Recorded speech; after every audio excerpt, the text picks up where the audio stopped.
I do want to talk about who he had in mind when he was writing the book, because all authors, of course, are hesitant about writing a book, and if you're writing a memoir, even more so, unless you're a megalomaniac. So you say, why should anyone be interested in the story of my life? So I'll come to that later. But like everybody else, I actually want to say that the author of the evening, the citizen of the evening, the engaged citizen of the evening, the fighter of the evening, is here with us and yet not with us. So this anomaly is a sad sign of our times. Prabir speaks a great deal in his book about the ways in which people's rights are curtailed, weakened, even taken away in both times past and present. But I want to say that that is not the complete story. This is something Prabir was very eager to point out when he spoke to us, what kept him going day after day, and of course in the book, is to say that the book, as our lives, is not just bad news. It's not just about dark times. The sort of hope, the sort of political commitment, the belief in the good fight and in fighting the good fight that animates the book is very much here with us in this room. And I do want to underline that point, because that mix of both the awareness of dark times as well as our belief that it is for us to do something about it is very much here. So I say this because even though it's a memoir and probably the individual person is there, he's always placed in a larger context, in a collective that can grow into a movement, ally with other movements and push for change that will mean better lives for many people. So I want to just Sanjay Hegde stole one line from me, which I was going to read. But I do want to read one line, which is the story of our recent past, and one that continues to unfold, is not just about repression. The story is incomplete without the resistance we have witnessed, written about, and been part of. And I think this is what keeps us going. And let me also say, we keep talking about the good fight. As Ashok would say, we writers like to pick on words and say, what is the good fight that we are sort of glibly referring to?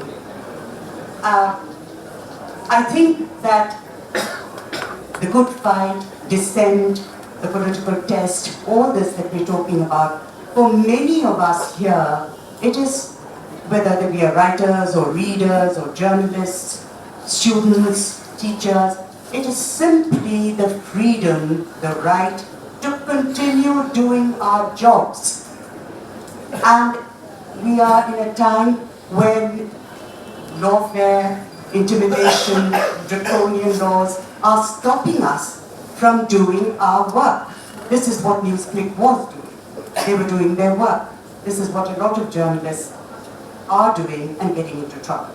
So I think the good fight entails first facing up to the inevitable fear, because we must admit to fear, and then face the worst of all, which is the chilling effect that lawyers speak of, which is actually self-censorship. In other words, the loss of words. So we need to take back our jobs, our roles, and our words. And that is what we before I just begin a small set of questions that I have for all of you, I'll just say the context from which these questions have come. As one goes through the book, you can see Prabir as a student, you see Prabir as a budding engineer, in his formative years trying to decide what sort of Marxist he is, and having conversations around him to figure that out, but also trying to reconcile that with his love for science. You also see him sort of moving through the emergency, through his personal relationships, through love, and also, of course, through then what happens in what it means to be in jail, and then what it means to be out of jail after having gotten used to sort of being in jail. So slowly through the book you see also Prabir through various phases of his life, and I think as I was reading, some questions did come to me and some moments I think which all of you would be able to comment on. I thought there was one moment where he describes the day the the day the election results have come out in 77, and it becomes slowly clear in Delhi that Mrs. Gandhi is losing the election by a landslide. He says that he was down with fever that day and could not be out, and he describes how outside the offices of the press, outside Indian Express, outside the Times of India, there were celebrations ongoing. That's a scene that seems extremely difficult to reconcile in today's time, especially with another general election on our head. I was wondering if perhaps Mr. Ram would like to say something about this, about where the media stands today, since we are comparing these two emergencies. Prabir himself is comparing these two emergencies. I think 77 marked a very good period, a good point of departure for the media. I think on the whole the media did not perform, the press, that is printed newspapers at that time, more or less, that is the whole media, did not perform well during the emergency. Prabir is a little kind about it, but I think I remember very well, and Mr. Advani's famous statement that you crawl when you're asked to bend, I think is absolutely on the mark. But after that was a very good run for the media for a long time. I think between from the late 1970s, or perhaps nearly 20 years. There was independent journalism, there were lots of spaces, there was coverage of people's movements in quite a few sections of the press, and journalism seemed to flower. And I used to say in those days whenever I was asked about the media, that India is in an enviable position, certainly in the developing world, when it comes to press freedom. But of course, if you said anything like that today, you'll be accused of purveying fake news. I think it is shameful that large sections of the media have been suborned. Of course, they have come under attack. You can understand why some of them are afraid.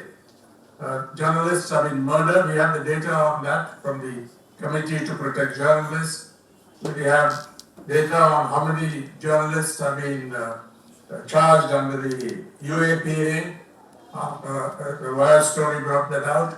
We know that India is in a unique position at the Global Impunity Index, where journalists are murdered in connection with their work, and no justice is rendered. And we are a founding and permanent member of that club of shame, where that is documented year after year by the committee, CPJ, the Committee to Protect Journalists. But this is where I agree with Prabir, and of course the book largely leaves out what the latest attack on Newsclick. But I was very encouraged by the solidarity campaign that I spoke about earlier, by the President of the Press Club of India and others. I think it's surprising for all of us that so many organizations, press clubs, the Editors Guild of India, the other organizations, the Network of Women in Media India, DigiPub, of course, also the Committee to Protect Journalists and others, came out in solidarity, and we know that the whole McCarthyite campaign.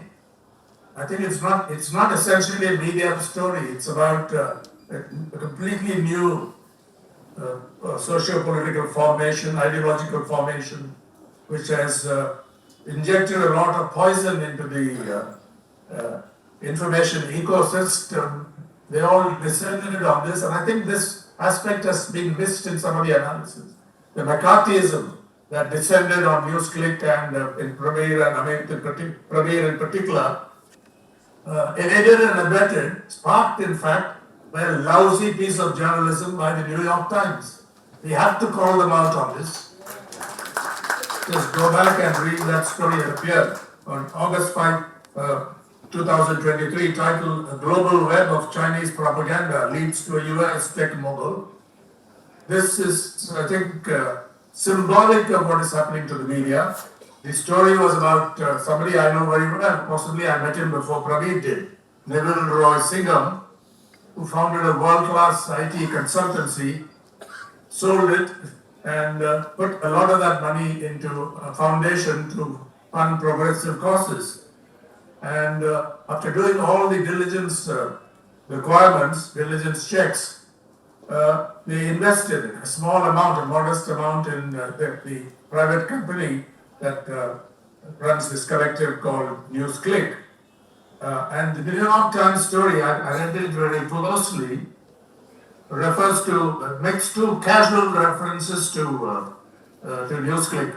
That once it was raided, they found no evidence that it had some connection with the Chinese, and secondly, that it put out Chinese talking points, whatever that means, as though that were an offense, and it's completely untrue as well. No connection was shown to any funding by a foreign government or any agency other than those which were declared before the authorities, including the Reserve Bank of India. The courts initially gave them decent protection. Then the judge was changed, and the ED went to this court and said it had fresh material, and and if you read the FIR, they tried to keep secret, but thanks to resourceful journalists, it came out. It's a look into the muddled and stupid police mind. There are good policemen, good police officers, but this was an extremely muddled piece of writing. You can see what it is. A dystopian, you can imagine a dystopian police state. And unless people like our distinguished friend, Mr. Hegde, score in the courts, I'm disappointed that the higher judiciary has taken its own time in looking into this matter seriously, and no relief has been provided. But here is a man who is not bitter, because he's fighting the good fight, and he's optimistic. He has confidence in the people and in the legal system. This is a story that is not in the book, but that's the story that I think stares us in the face today, and I compliment the Press Club of India and everyone here present in this meeting for expressing solidarity, which has encouraged me.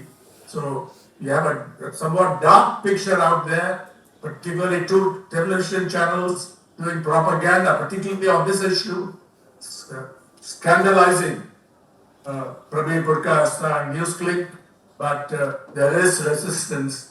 A large number of people have signed on statements protesting, condemning this, and that I think gives us some hope. I don't know if I've answered your question, but I certainly spoke my mind on what has happened recently. No problem at all. I think the idea was to sort of reflect on the media today and where we are seeing the media today. So that's absolutely, thank you. Today, there are many people here, there are teachers, I know that how bad, there are students, and you are not better placed to speak on what are the issues that are coming up today. But there is a fight in resistance that we know, and we also know that the long tradition of democratic debate, of strong overcoming strong divisions amongst students in common struggle. This has been part of the history of JNU. I would just, the JNU, particularly the JNU students movement.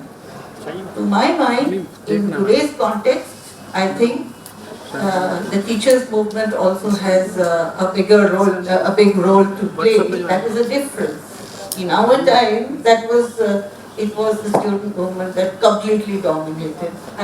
Prakash is here. We all looked up to him. He was president of the Students' Union before the emergency. And when Prabir, better than me, Prabir has written about the nature of the discussion and the debate. I personally feel that it was not just about rights and democratic rights, and although it was the fact that the students had, under the leadership of some people who are all present here today, under their leadership, had been able to move for a different kind of student politics in JNU in comparison to the rest of the country. It was like a beacon. And people learnt about an independent students' union from JNU. It was one of the first, because in that time. And that was a tremendous draw. It was for people across. The admission policy of JNU was a product of that movement. What I'd like to say is that in that discussion, the students were ahead. They were ahead of all other sections in the university. They led the field of ideas also. They led in the field of formulation of a new policy for a new vision of education. Indira Gandhi came and they boycotted. There was a small protest. There was of course courage. There was almost there's courage even today. I don't think we lack courage in the youth and students today.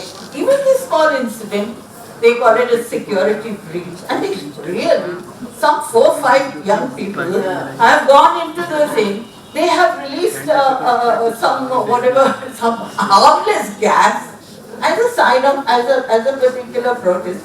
Is it just to be seen as a security breach?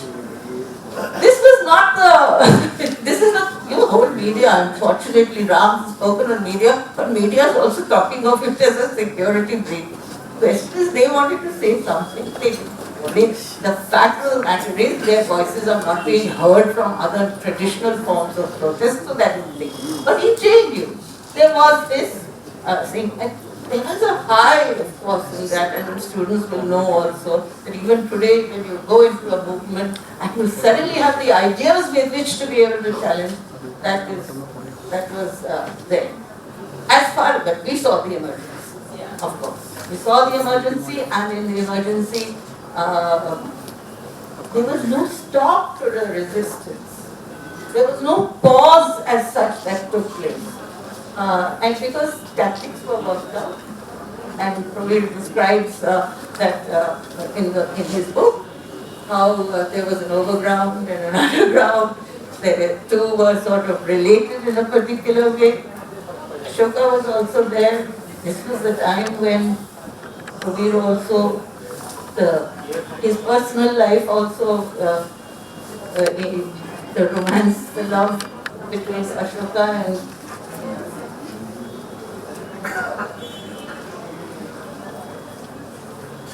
anyway, the point was, she is not here, his book is dedicated. But the thing was that in the midst of all that, there were so many things simultaneously happening.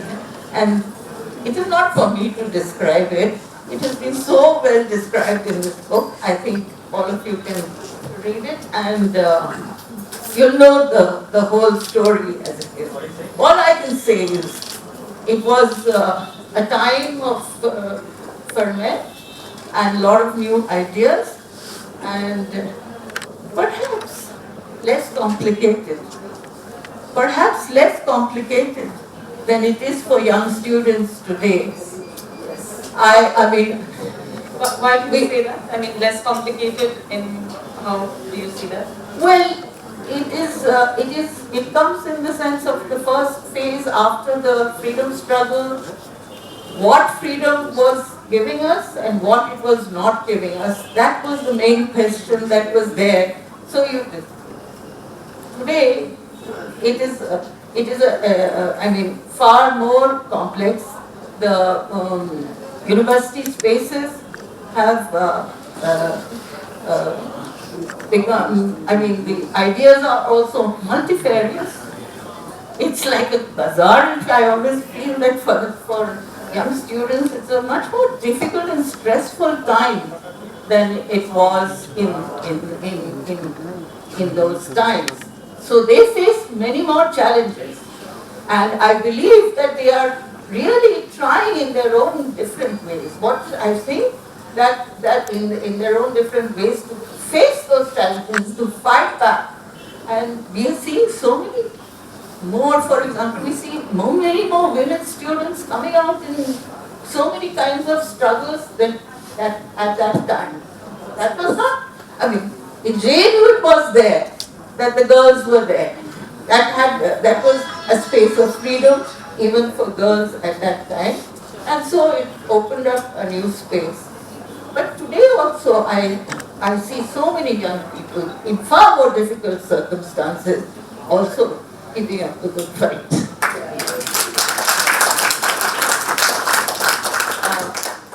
I also think that what you said about like the movements and how movements work and the space for sort of movement building. Prabir also talks about that a lot, that the JNU Students' Union, in fact, was a rarer student union, that it had movements associated with national causes, not just university sort of causes. And I think that also translates forward ahead in his life.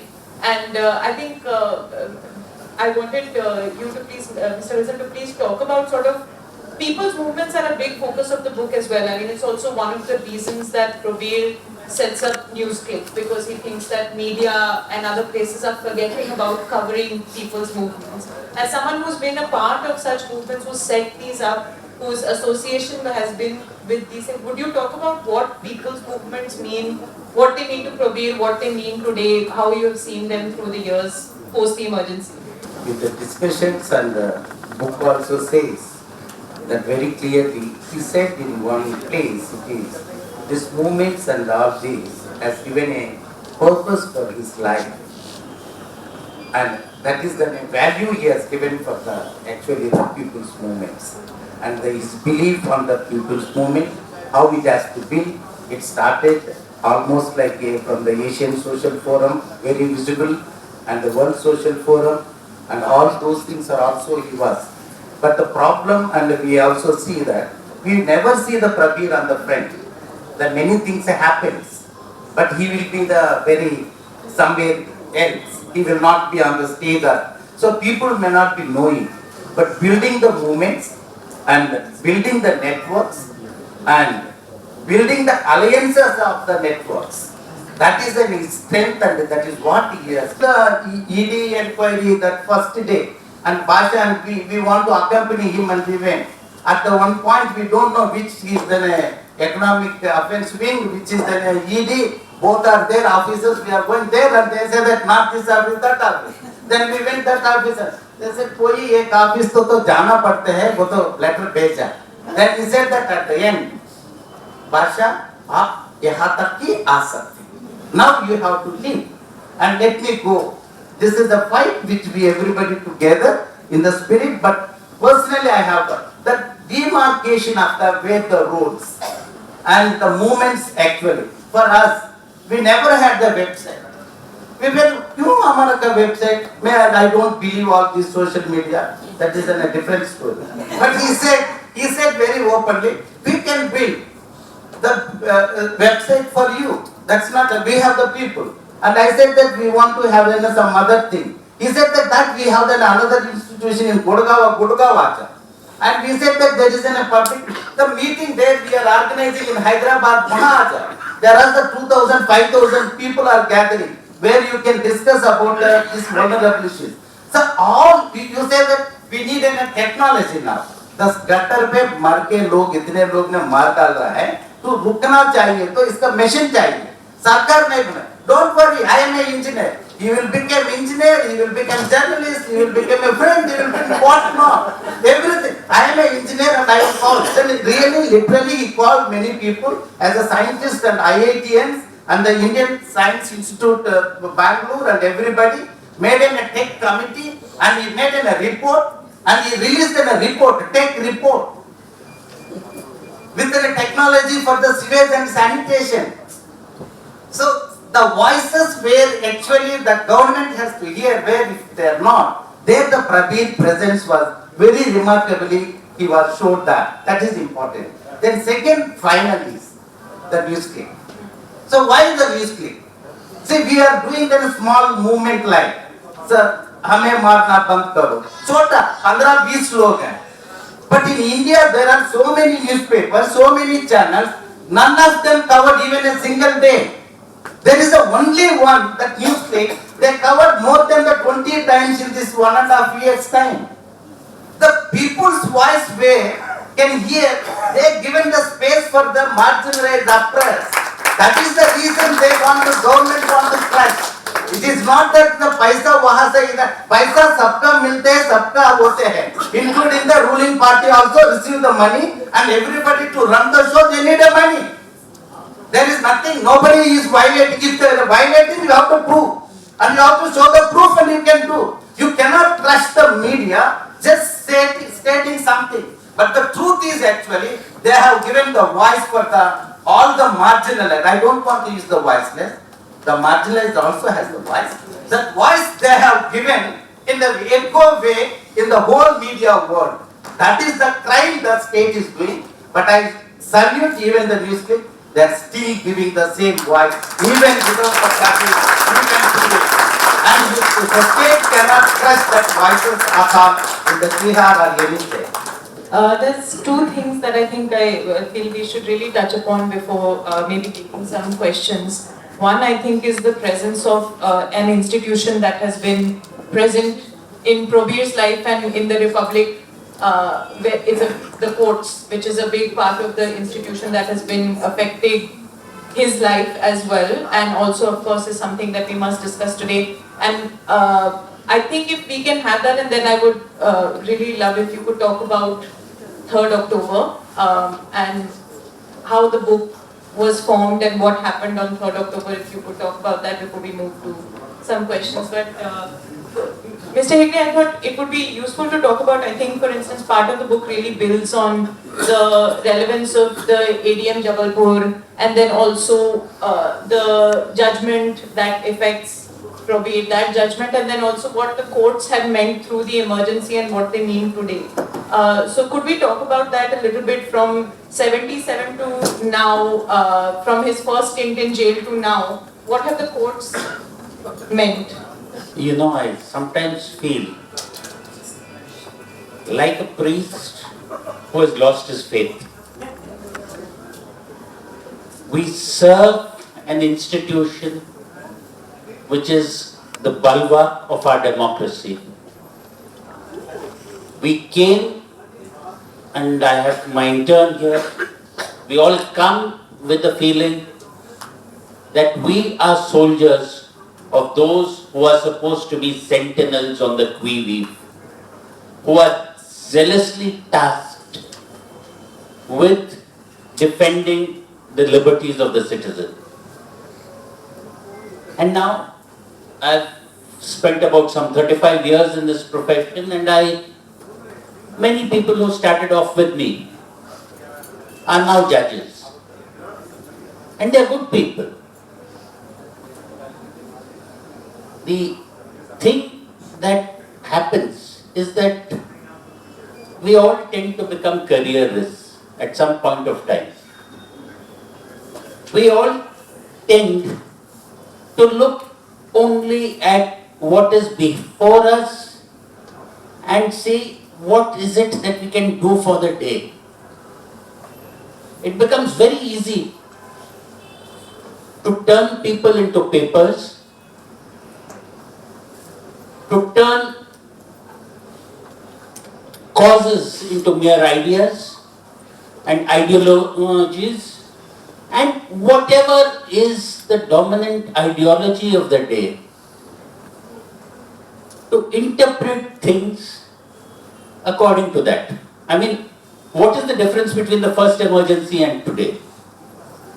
The first emergency was also caused by an ideology, maybe on this side, where judges who stood up for property rights, who gave Golaknath, then they worked on to Keshavananda Bharati. But after Keshavananda Bharati, when you had the suppression, the supersession of the judges, more and more the road to AIDEM Jabalpur became clear.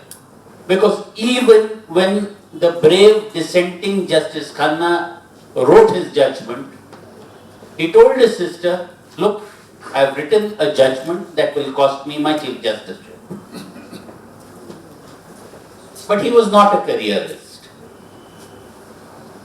I remember seeing Mr. Soli Sorabji's interviews of those days where he said, we trusted our Bombay boys. We didn't think they could go that way. But they did. And yes, it is to their credit that they later sought to expiate, they later sought to atone. But those lessons of those days, somehow we had a feeling that after the 44th Amendment, after all that we did for public interest litigation and everything, that would not come back. And when I asked Mr. Nariman, just before 2014, what he thought would happen, and he did warn me at that time itself. He told me that a majority government would see a conformist judiciary.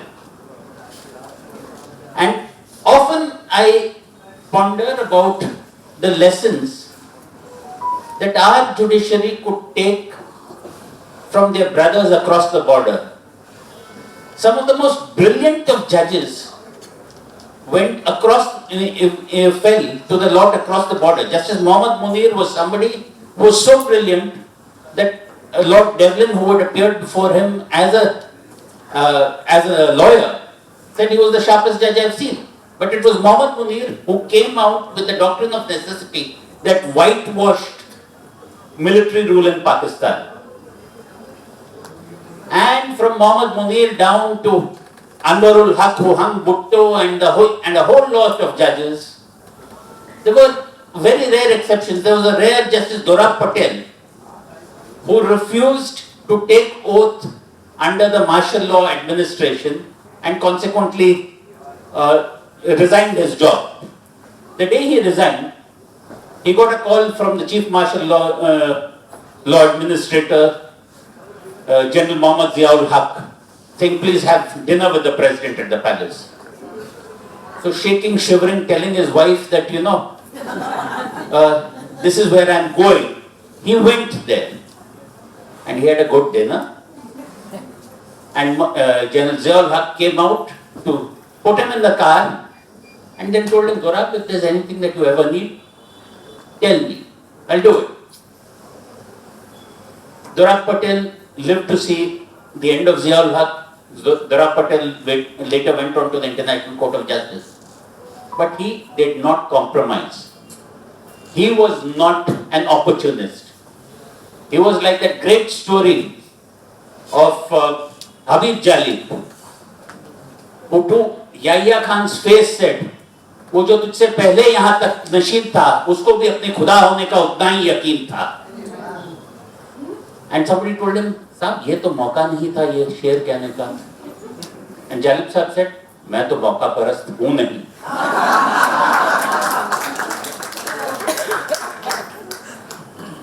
So that is what I would like to see. I would like to see my friends call, in John Roberts' words, balls and strikes. This is right, this is wrong. One of my friends, when the riots took place, said, yes, send the ambulance and send the policeman in. Harsh Mandar is here, he'll tell you which friend that was. And the next day the friend was transferred out of Delhi. There are some other friends who say things are not all that bad. You must understand things. So, I do hope that there are enough friends of the Constitution who say, look, this is that solemn compact that we have entered into, that we have promised each citizen, and who will say when the time comes that, look, this can't be all. This is just not right. I don't know under what kind of legal reasoning they put it. But a lot of judging is just seat of the pants judging. It is that this can stand and this can't stand.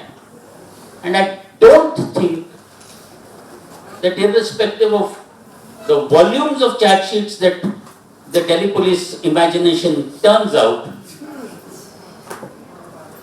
that people, that my friends can see what's happening. I only hope that they say, boss, enough. They just, before I go, I always remember Justice Karju. When I used to prosecute, after the stage, if you got unreasonable, you would only say one thing. बच्चे के जान ले हुए क्या?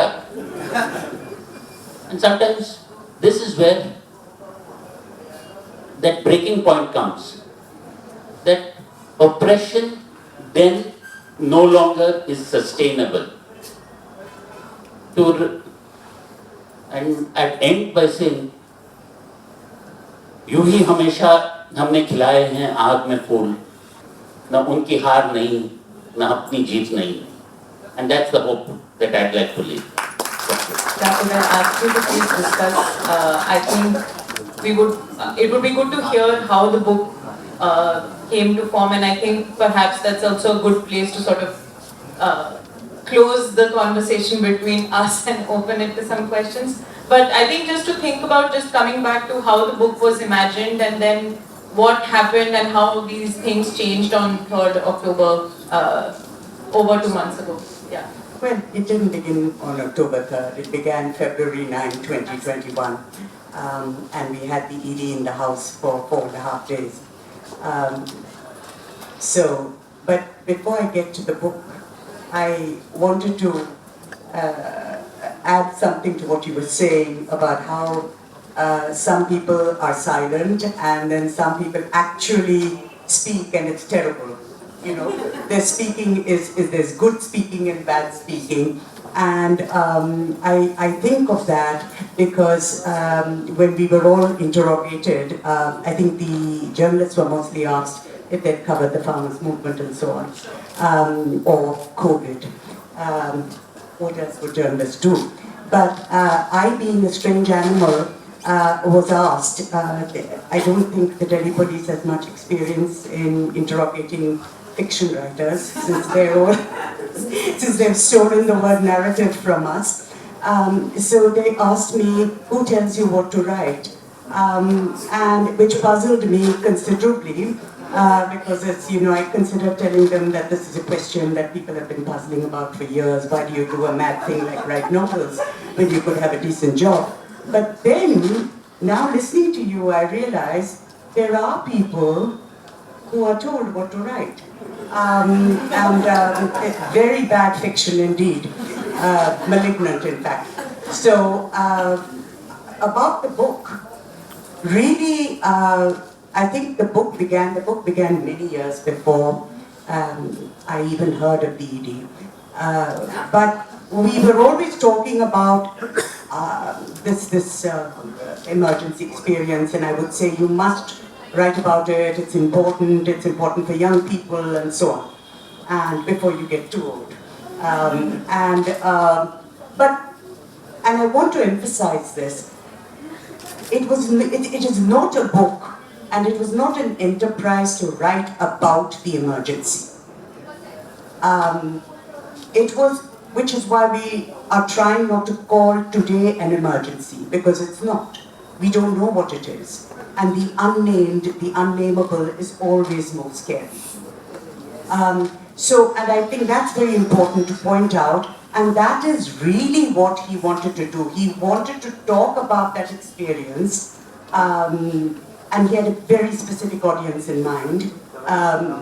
Prabir loves to talk. So when he said, how do I write this? And every morning I'd say, okay, now go to the room and sit and start writing. But say, but who am I writing to? So then the answer was obvious for him, which is that he's going to talk to the young. Which is why he talks about learning to fight. So the process of politicization, which might be different for different generations, but finally at the bottom the same, which is that of course you learn from books, but it's not, you don't learn ideology, you don't learn the fight for equality and so on from books, just books. So it's not just that dry abstraction, but located in movements, different movements, specifically student movements, and this is important to say, in different parts of the country. So I was fascinated, I'd say, but I can understand Bangla and so on, but how did you go to UP, Allahabad, and these days one trembles, even at the mention of certain parts of the country, and how did you manage that? And, well, he said he grew a beard so that he would have some, he wouldn't be a poor, weak Bengali in these harsher climes. So this, on the ground, being in student movements, what it was like. And then, actually on the factory floor. And he told me, it's all very well to read about caste, but it's only when you are on the factory floor and you see how caste operates there and who's considered skilled and unskilled because of knowledge of English. That kind of politicization is very important as well. And so that is one. The other thing is learning about political tests of the past to learn how to fight the present, and also to see not just the similarities, but much more important, the differences. Because in a way, if I can use an unfortunate word and say the emergency was much more straightforward, you had censors, everybody knew what was what, But today, it's like something in the air, I might use the wrong word here, and I do feel inhibited, and then they'll say, well, somebody's obviously told me what to say in addition to what to write. So there is this kind of miasma of fear in the air, and that is what Prabir wanted to analyze, to pin down, and that really became the point of the book, and that is why he set up Newsclick, because he felt, perhaps wrongly, that with the younger generation, we really have to learn the new media, we have to learn the videos, and there's something very democratic about these videos, because there are many languages there, and in fact, somebody dropped in once at Newsclick and said to Prabir, your videos, I don't know who watches it, but I can tell you my driver watches it. And Prabir's face just bloomed, the best compliment he got that month. So that was the point, It's not, just that you have people's movements, but who are you talking to, and in what language, and in what form. One final thing I want to say, because we have not had anybody from science and technology, and being a fiction writer, I shall assume, and having edited many very, I won't say boring, many challenging pieces on science and technology by Prabir, I feel I have the right to talk about it. I do want to say that when we talk about an alliance of movements, it's not just, anti-nuclear, literacy movements, anti-caste movements, so on and so forth. But also the people's science movement. How do you see science and technology? What is that phrase that we have almost forgotten because it's associated as something Nehruvian, which is the scientific temper? So each generation has to redefine that, and in COVID times we saw that clapping may not be the best form to get rid of COVID. So scientific temper. So and of course, ironically, one of the charges is that Newsclick was critical of the government's coverage of COVID. So this is, I think, very important to say. So.